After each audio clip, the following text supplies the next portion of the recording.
So dito po ipapakita natin yung settings kung paano po gumagana ang ating target line counting. So kung mapapansin po ninyo, meron po siyang entry at exit. So dyan sa may bandang kaliwa.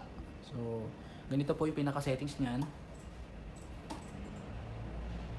Menu, settings, then AI event, then more. So check lang natin po yung camera na may features ng target counting, yung IP, panoramic, then target counting via line. So dito po naglagay po ako ng sample na line. So ito pong line na to, itong direction na yan is for entrance. Kung pipili naman po kayo, dito sa baba, sa direction for exit po yan. So bibilangin niya yung exit, bibilangin naman niya yung entrance. So yan yung pinaka settings niya na line. So duration, pwede pong baguhin, 3 seconds. Schedule pwede rin, pero mas maganda kung 24/7. Target, pwede naman po people, motor, non-motor. Then naka-default naman po yan with 1%, height 1%, naka-default na, kahit hindi na po galawin yan.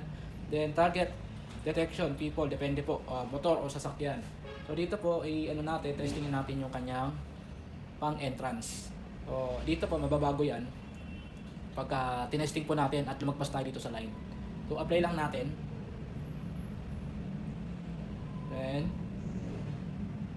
OST, kayo na pong bahalang maglagay niyan. Kung ano magiging isa niya po, gustong ilagay yung makita yung buong details. So dahil nailagay na po natin siya nandito sa taas, pwede nating uncheck or check yung gusto niyo pong naka-display.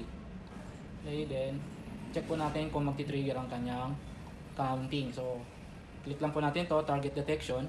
So kung mapapansin nyo, meron siya ditong line. Check po natin.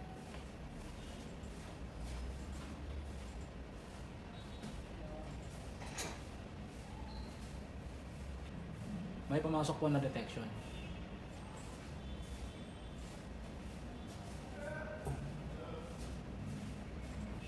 So mababago po yan dito. So nag 37 na po siya.